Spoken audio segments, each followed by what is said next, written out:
Saudamos a amada igreja com a graça e a paz do Senhor Jesus. Amém? A Ele toda honra, toda glória, todo louvor. Deus abençoe a todos que estão conosco nessa noite, tanto aqui no templo como em casa.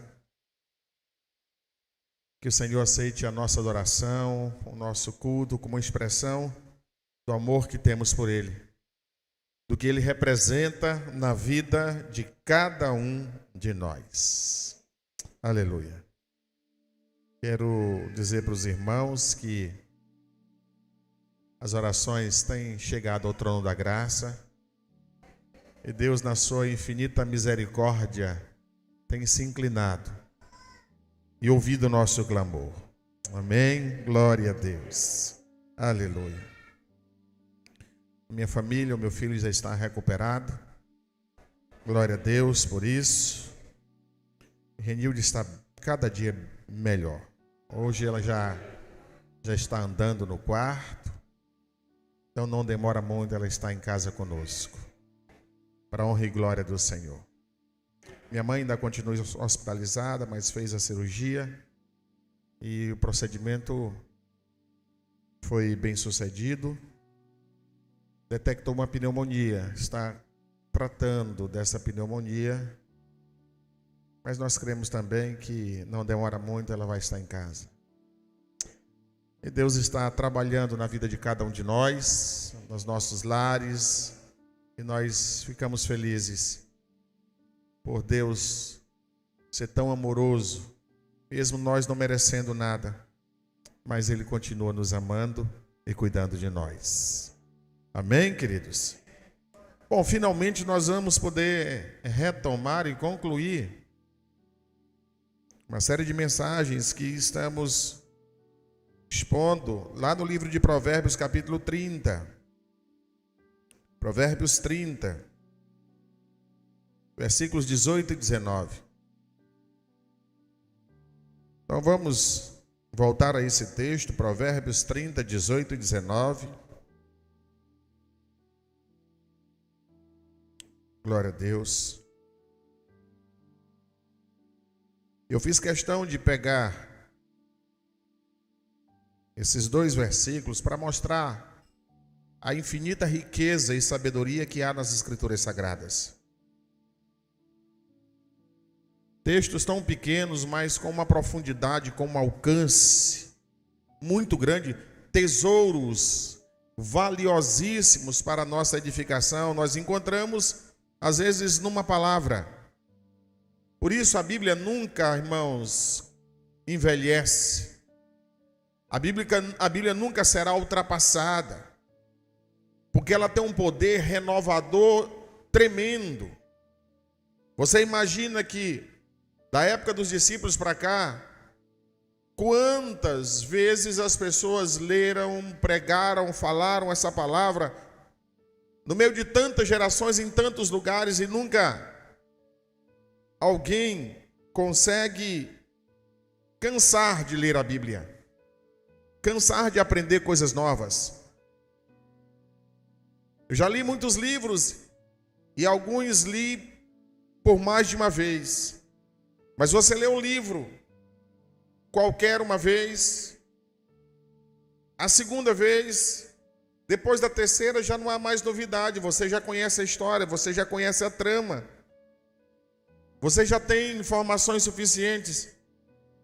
Então raramente você vai encontrar uma pessoa dizendo: eu já li o mesmo livro 5 vezes, não perde o sentido. Mas a Bíblia, irmãos, quanto mais lemos, mais descobrimos, quanto mais meditamos, mais aprendemos e crescemos. Aleluia. Versículo 18 diz: há 3 coisas que são maravilhosas demais para mim. Sim, há 4 que não conheço. E o 19 ele conclui dizendo: o caminho da águia no ar, o caminho da cobra na penha, o caminho do navio no meio do mar e o caminho do homem com uma virgem. Bondoso Deus e Pai, mais uma vez, Senhor, nós nos voltamos para a Tua palavra. E há sempre alegria no nosso coração quando podemos meditar Quando podemos, ó Deus, observar com curiosidade, mas com desejo profundo de entender aquilo que o Senhor revelou a nós com muito amor. E nessa noite nós cremos a Deus que não será diferente. O Senhor falará aos nossos corações, trará o entendimento, trará crescimento, trará sabedoria. Por isso nós te louvamos em nome de Jesus. Amém, amém. Podeis sentar. Então vamos retomar algumas coisas que já aprendemos sobre esses 2 versículos. Nós aprendemos que o capítulo 30 de Provérbios não foi escrito por Salomão, embora saibamos que quase todos os provérbios foram de autoria de Salomão. Mas esse foi escrito por um homem chamado Agur, e que pouca informação se tem acerca desse homem. No início do capítulo, ele se apresenta como sendo filho de Jaque. Eu não estou vendo Jaque aqui, né? A outra Jaque, a nossa Jaque. Pois é. Mas não diz quem é esse Jaque. Quando você investiga em outros livros de apoio, nós percebemos que Agur provavelmente não é um hebreu. Talvez um ismaelita, que teve a oportunidade de conhecer o povo de Deus. Ele é um sábio, ele é um mestre. E todas as vezes que nós ouvimos um mestre, nós ficamos encantados com o conhecimento, com a riqueza de entendimento, de sabedoria. Portanto, quando você ouve um mestre, um sábio falar, você tem que ficar atento e procurar ir além das palavras aparentes. Quando Jesus falava, muitas vezes os fariseus, os ouvintes, não entendiam, porque não conseguiam alcançar a profundidade. E Agur está falando de coisas que parecem simples, mas são profundas. Ele está escrevendo, e no próprio capítulo indica que ele está escrevendo a 2 alunos dele. Os mestres tinham discípulos, tinham seguidores. E ele menciona 2, Itiel e Ucal. Então nós queremos destacar 3 aspectos desse provérbio. Primeiro, ele fala em forma de enigma. Ou seja, há algo por trás que precisa ser desvendado. As coisas que ele fala, nós temos que entender as conexões, as ligações entre elas. No provérbio ele fala de 4 caminhos. Mas esses caminhos não são apresentados de maneira aleatória. Eles são apresentados numa sequência. E a sequência diz muito para você entender. Cada caminho é como se fosse um degrau. E você vai percorrendo degraus ou níveis mais profundos. Mas outra coisa é que esse provérbio ele traz aplicação para a vida de todo servo de Deus. Ele traz ensinamento, ele traz riqueza, que é útil para todo servo de Deus. Então vejam bem, ele está falando sobre 4 caminhos. Ele diz que há 3 que ele chama de maravilhosos. Mas ele diz que há um 4º que ele não entende. Então vamos aos 3 que ele chama de maravilhosos e que nós já estudamos. O primeiro caminho, ele fala sobre o caminho da águia no ar. Eu imagino o sábio cheio de curiosidades, que não deixa nada passar despercebido, contemplando o espaço. E olha uma águia, aquele pássaro voando, a uma altitude incomum, porque as águias não voam no mesmo nível dos outros pássaros. elas voam muito alto, às vezes acima das nuvens. E ele fica tentando entender como é que se explica esse pássaro voar tão alto. Como é que ele tem noção de uma altitude tão grande das coisas? Como é que ele consegue selecionar, porque é uma ave predatória, como é que ele consegue selecionar as presas? E nós aprendemos que o caminho da águia aponta para a visão. A águia é uma ave que tem uma visão excepcional, que vai muito além da visão dos outros pássaros e vai muito além da visão humana. Por isso ela consegue voar tão alto, mas ela consegue distinguir, por exemplo, uma lebre, né? Um coelho, que é uma das presas dela, a uma distância absurda, porque desenvolveu uma visão excepcional. E nós aprendemos que visão é importante para o ser humano. Mas é mais importante do que a visão comum, é uma visão que a Bíblia chama de visão espiritual. Nós precisamos valorizar a visão espiritual que Deus nos dá. Nós precisamos valorizar aquilo que o Espírito Santo fez nas nossas vidas no ato da nossa conversão, quando Ele abre a nossa visão, os nossos olhos, e nós começamos a enxergar pelos olhos da fé. E a Bíblia diz então que o cristão, ele não anda por vistas, mas ele anda por fé, ele enxerga pelos olhos da fé. Nós enxergamos de forma diferente, por isso interpretamos a vida de forma diferente. Depois ele fala de um segundo caminho, o caminho da cobra na penha, ou o caminho da serpente na rocha. Talvez ele começou a observar e viu uma cobra se deslocando e subindo numa pedra, numa rocha, e procurando se abrigar ali. E ele tenta entender por quê. Por que que as serpentes gostam de pedras, de ficar ali, né, escondidinhas? Por que que elas gostam da rocha? E nós aprendemos que o caminho da cobra na rocha aponta para a segurança. Ela se sente segura.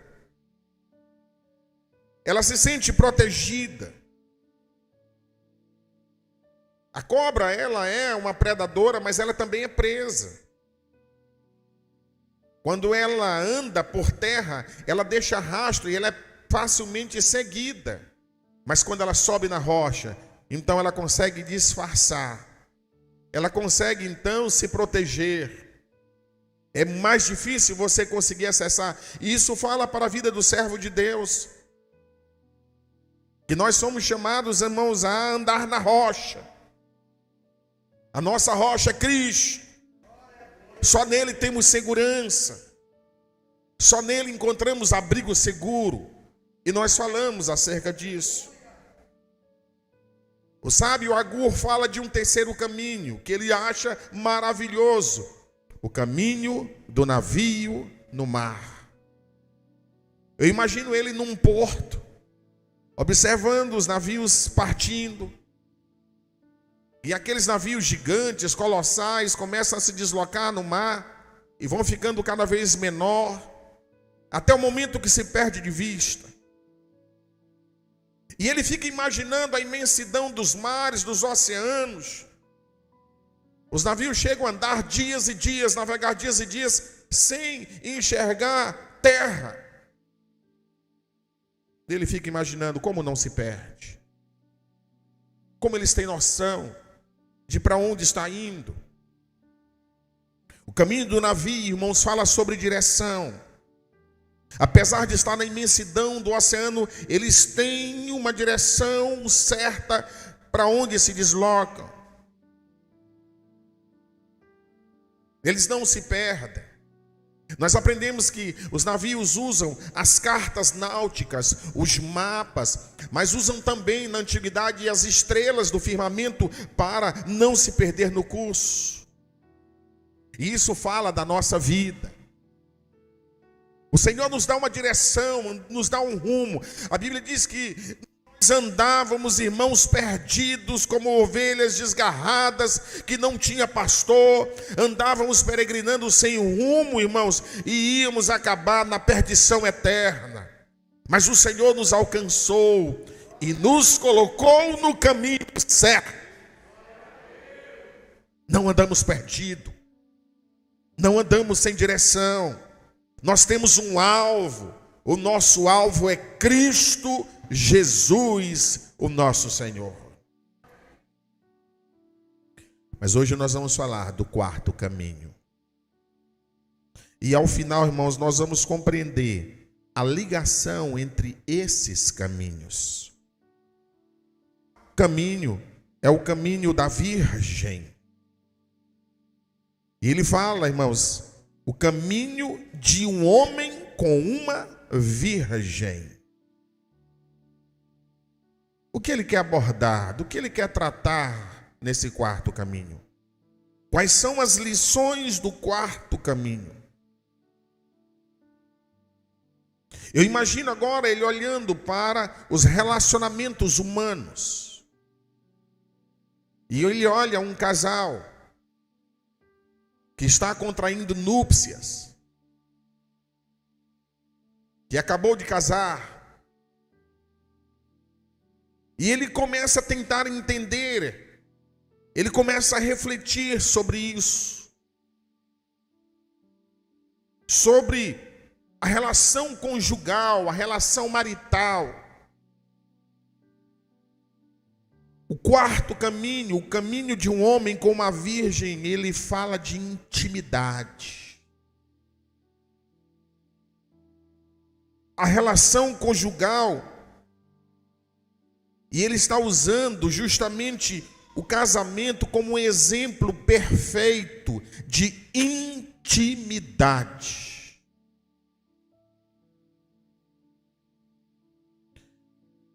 Intimidade, irmãos, gera um conhecimento profundo. Nós, quando temos colegas de trabalho, às vezes a gente imagina que conhece, mas não conhece bem, porque na relação entre colegas não se consegue desenvolver uma intimidade tão grande. Quando somos solteiros que nos sentimos atraídos por alguém, começamos a namorar, nós achamos que conhecemos, mas você não consegue desenvolver uma intimidade profunda. A intimidade, irmãos, ela gera confiança. Quanto mais íntimo nós somos, mais nós nos sentimos seguros.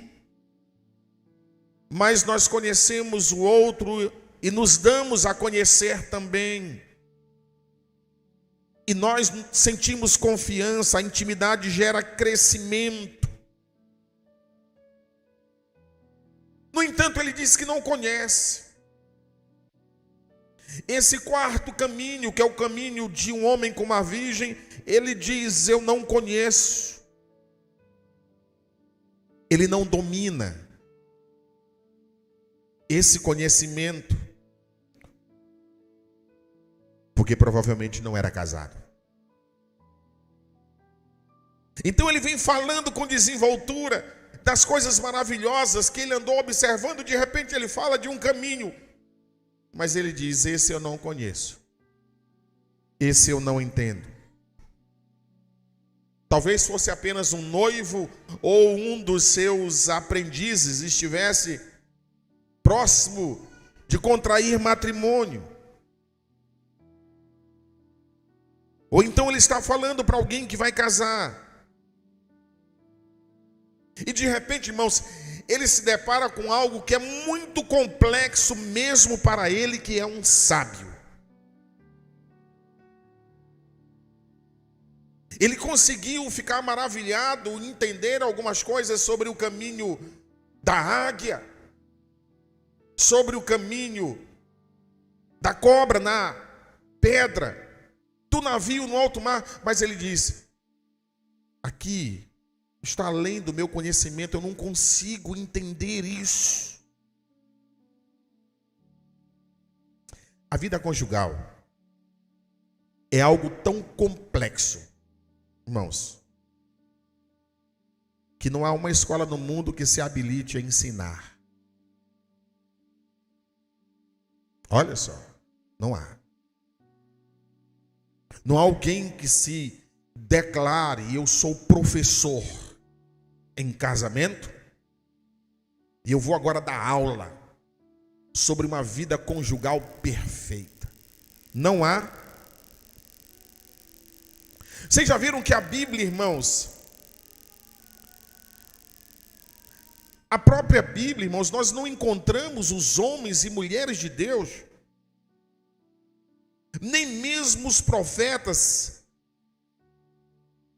ousando dar receita sobre vida conjugal.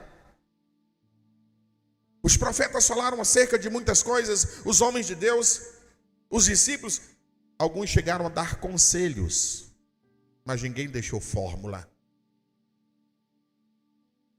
Porque a intimidade da vida conjugal, irmãos, a primeiro é que você não tem um padrão.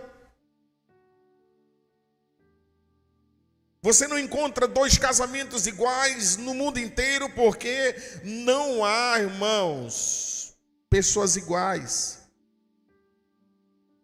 Portanto, o sábio, quando ele começa a falar da intimidade, ele vai ficando sem palavras. Não há manual, não há fórmula. Mas, irmãos, isso aponta para a nossa relação com Cristo. A Bíblia coloca, irmãos, o Senhor como cabeça da igreja. Apresenta Cristo como noivo, a noiva é a igreja.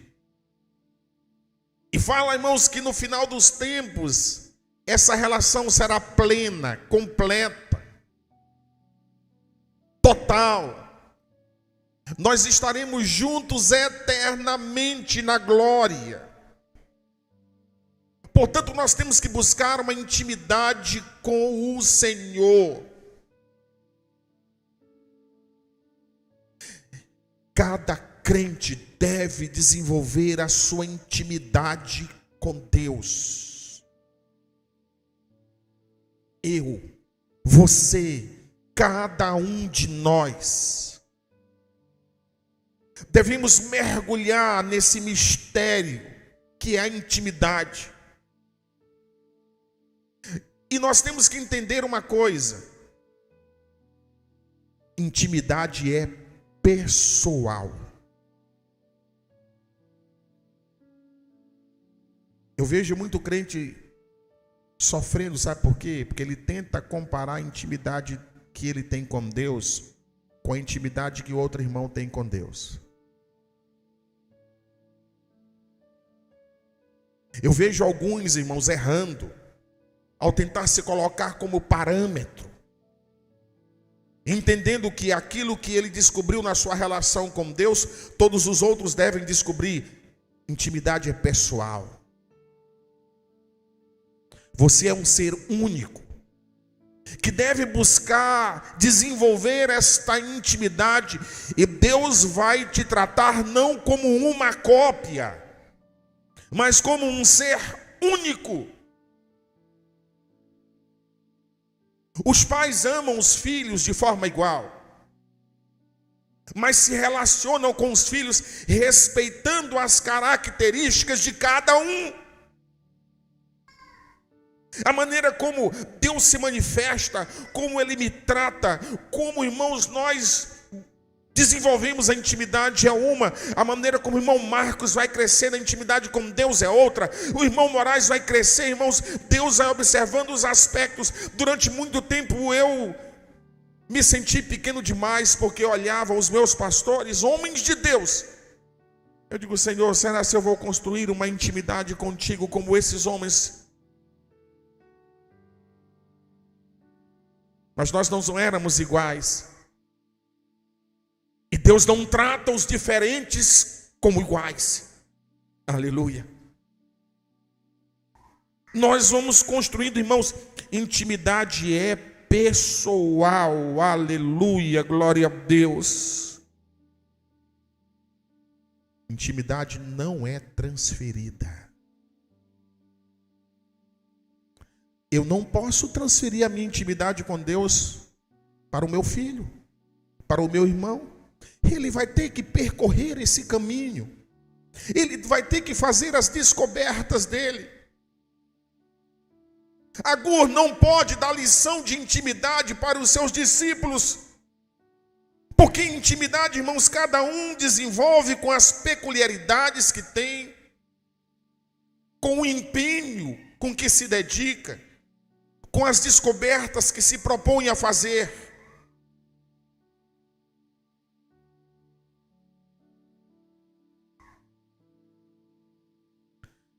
A sua intimidade com Deus não serve para mim. Nem a minha intimidade com Deus serve para você. Cada um de nós temos que fazer as nossas próprias descobertas, irmãos. No máximo, a sua intimidade com Deus pode me inspirar a percorrer, a ir em busca. E isso é tremendo. Mas eu quero falar de uma outra coisa. Intimidade, você escolhe o nível que quer ter. Existem pessoas que você limita. A intimidade que eu tenho com ele é só até aqui. Ele não tem espaço para ir além disso, porque eu não dou intimidade. Deus respeita o nível de intimidade que você quer ter com ele. Sabe por que Deus não é íntimo de muitos dos seus filhos? Não é porque Deus não quer. É porque muitos não deixam. Muitos estão dizendo: Senhor, o Senhor só tem liberdade para ir até aqui. Alguns irmãos limitam as áreas da vida sobre as quais aceitam que Deus tem alguma ingerência. Eu quero que Deus se aproxime de mim, eu quero que Deus interfira na minha vida, mas nessas e nessas áreas, essas e essas áreas, eu não preciso dele. Eu não dou espaço, eu não dou liberdade. Eu não trato com Deus acerca dessas coisas. Quer ver uma coisa, irmãos? Que as pessoas querem intimidade com Deus. Ele fala de doença. Aí, irmão, fala: Senhor, está doendo aqui, Senhor, essa doença, o Senhor sabe tudo, o Senhor conhece meu corpo, cada célula, não, o Senhor conhece por dentro, por fora. E aí, irmãos, ele fala: Senhor, o Senhor não está olhando que eu estou sofrendo. Aí ele é muito íntimo com Deus quando se trata disso. Tem gente que só quer ter intimidade com Deus, irmão, para falar de problema. Eu estou com problema. Eu estou com problema na minha casa, eu estou com problema no serviço. E ele vai limitando as áreas sobre as quais ele aceita que Deus se aproxime, participe. Mas algumas áreas da vida dele, irmãos, ele não toca, ele não fala. Ele não fala com Deus acerca de pecado. Não, o Senhor não pode se aproximar dos meus pecados. Quando fala de doença, ele é detalhista ao extremo. Quando fala de pecado, ele é genérico. Senhor, os meus pecados. Ele não entra nos detalhes. Ele não dá espaço. Por isso não é tratado, por isso não é sarado. Por isso, irmãos, continua um pecador quanto mais. Porque eu não tenho poder para tratar dos meus próprios pecados. A Bíblia diz que eu tenho que confessar, eu tenho que apresentar. Eu digo sempre, irmãos, nós desenvolvemos a cultura de pecar no varejo e confessar no atacado. Exato, você vai pecando um por um. Aí na hora, alguns ainda chegam, irmão, e dizem assim, a multidão dos meus pecados, misericórdia, né? Já está no nível de multidão, né? Pois é. Então, em intimidade, irmãos, nós temos que conversar. Intimidade, irmãos, significa confiança. Nós temos que ter cuidado, irmãos, porque alguns crentes se relacionam com Deus como Gomer se relacionava com Oséias. Você lê o livro de Oséias. O livro de Oséias é uma das mais lindas declarações de amor de Deus pela nação de Israel. Choca quando Deus ilustra, quando Deus usa a história de um casal, de um homem que ama uma esposa que não lhe tem amor. E quanto mais esse homem é desafiado a amar, mais essa mulher o ignora, mais essa mulher o repele, mais essa mulher o trai. E o livro de Oséias é uma declaração de Deus pelos homens. Deus nos ama, quer desenvolver conosco relação de intimidade. Mas alguns irmãos vivem traindo a Deus o tempo todo. Não conseguem ser fiéis ao relacionamento com Deus e por isso não desenvolvem intimidade. É isso que o quarto caminho fala quando aponta para a relação de intimidade entre um homem e uma mulher. Está apontando para o nível de intimidade que Deus quer ter com a sua igreja, sem restrição, onde Ele pode tratar conosco e nós podemos tratar com Ele em todos os aspectos. Eu gosto, irmãos, de me inspirar na intimidade que Abraão desenvolveu com Deus, a nível de ser chamado amigo de Deus. Aleluia. Quais as lições dos 4 caminhos?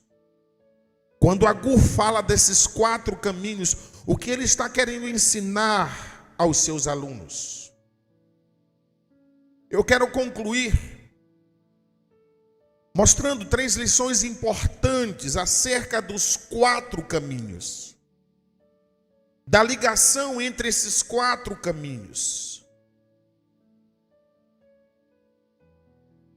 E a primeira coisa, irmãos, Agur está querendo ensinar aos seus discípulos que existem coisas na vida que nós aprendemos com estudo, nós aprendemos pela observação, nós aprendemos ouvindo conselhos, mas existem coisas na vida que nós só aprendemos com a experiência pessoal, percorrendo o caminho. Quando Agur fala sobre a maravilha do caminho da águia, do caminho do navio, do caminho da cobra, ele vai compartilhando aquilo que ele descobriu e ele vai trazendo conhecimento para os seus discípulos. Mas quando ele fala do caminho do homem com uma mulher, ele diz: esse vocês vão ter que percorrer para descobrir. Vocês vão ter que andar nele. O caminho da intimidade, irmãos, não adianta só olhar para as placas, para os mapas, usar a inteligência. Você aprende andando. Você aprende andando. Por isso é que muitas pessoas tentam falar de evangelho, falar de igreja. Você já ouviu e já percebeu o quão ridículo é uma pessoa que não se congrega, uma pessoa que não tem Cristo no coração, e ele vem querer dar lição de igreja. E ele fala: é porque na igreja dos crentes, é porque isso, aquilo, outro, irmãos, e ele vai. E aí você dá vontade de rir, mas não vai fazer isso por educação. Mas você está falando do que você não entende. Porque o caminho da vivência, irmãos, com Cristo, Você não aprende porque alguém falou, porque você ouviu uma notícia, isso, aquilo, outro. É para quem percorre, é para quem anda, é para quem está dia a dia crescendo nesse entendimento. Portanto, irmãos, o caminho da intimidade, você não aprende com leitura.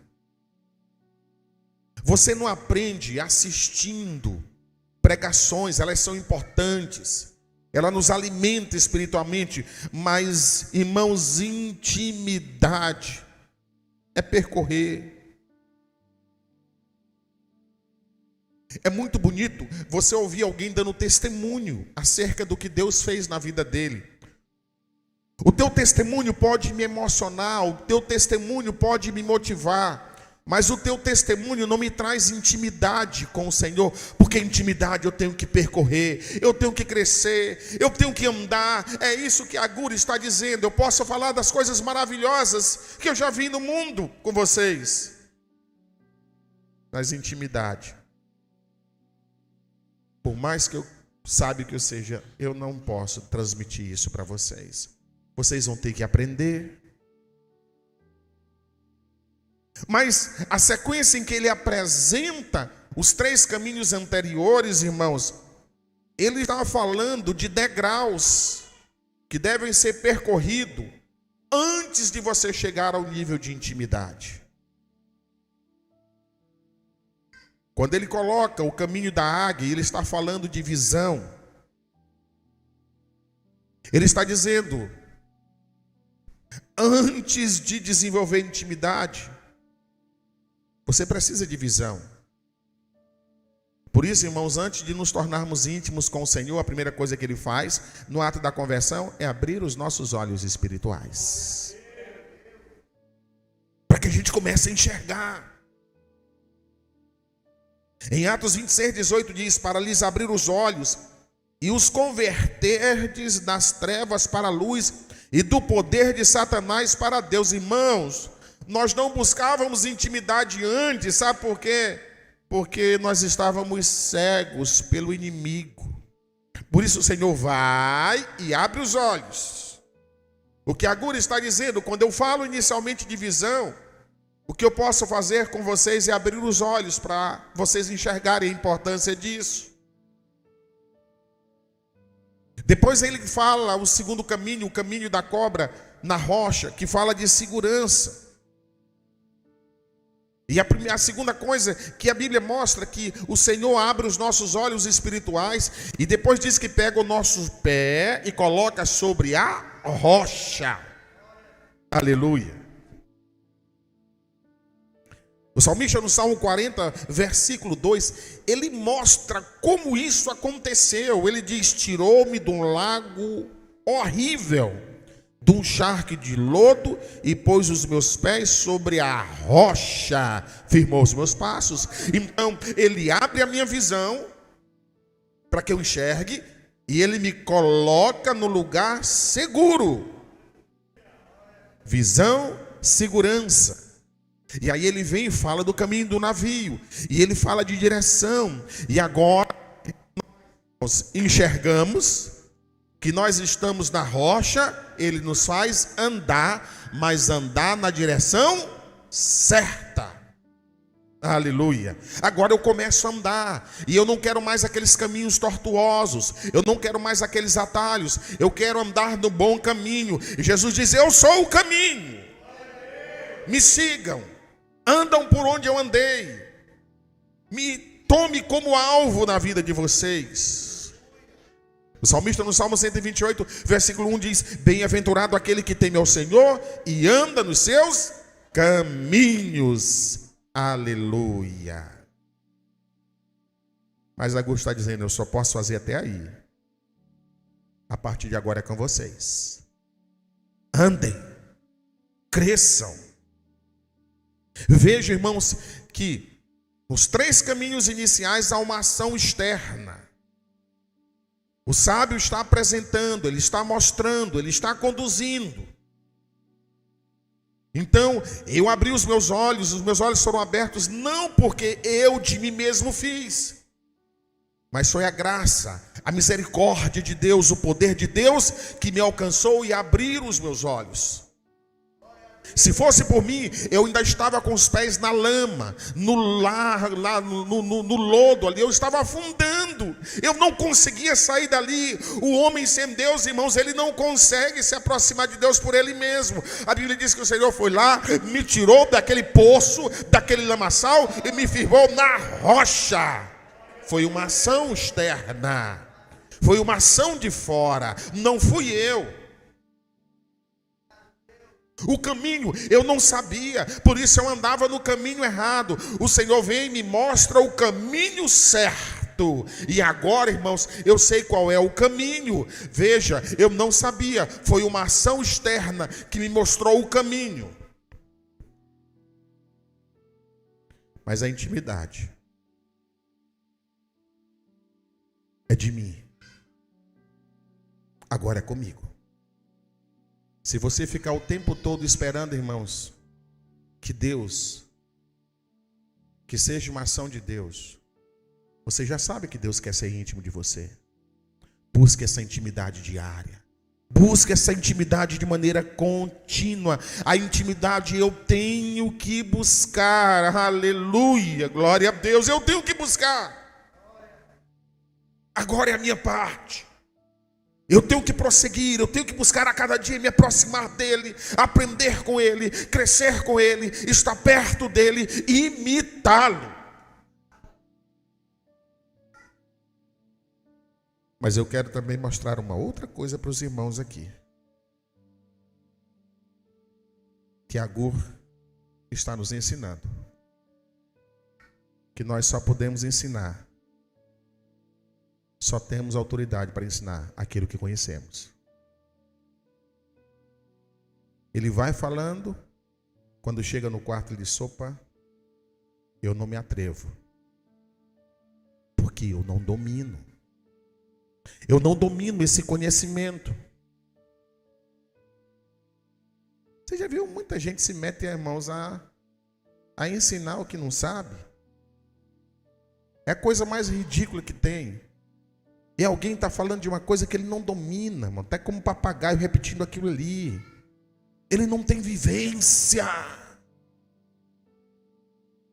Ele não tem história de percorrer aquele caminho. Aquele não tem poder, aquele não transforma, aquele não tem vida. Por isso, é melhor ser humilde, como Agur, e dizer: esse eu não domino. Esse até eu preciso aprender. Aleluia. Entenda uma coisa. Quanto mais íntimo, mais eu aprendo. Existem coisas, irmãos, que Deus só nos revela a partir do nível de intimidade que temos com Ele. Aleluia. Existem coisas, irmãos, que eu falo com todos. Tem coisas que eu falo com os mais próximos, mas existem algumas coisas que são para os íntimos. Por isso é tão importante, tão necessário, que cada um de nós desenvolvamos intimidade com Deus. Amém? Glória a Deus. Você pode aplaudir o Senhor? Aleluia. Vamos ficar em pé. Louvado e exaltado seja o Senhor.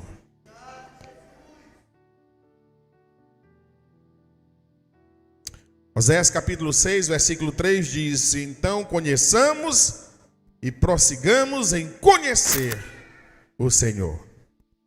Deseje um pouco mais profundo, meu irmão. Deseje mais de Deus. Eu quero mais. Eu quero conhecer mais e mais e mais do meu Senhor. Aleluia. Ó Deus, obrigado por essa palavra, Senhor. Plantada no fundo de cada coração aqui. Que ela gere uma sede, um desejo, uma busca, uma iniciativa permanente de nos aproximarmos de Ti. De Te conhecermos mais e mais. De, ó Deus, compartilharmos a nossa vida contigo. de buscar em Ti o conhecimento, a sabedoria, ó Deus, mas também de confessarmos as nossas falhas, os nossos erros, as nossas iniquidades, porque queremos viver em intimidade com o Senhor. Obrigado porque o Senhor nos recebe de braços abertos. Que haja crescimento nas nossas vidas, no meio do Teu povo, em nome de Jesus. Amém. Louvemos ao Senhor.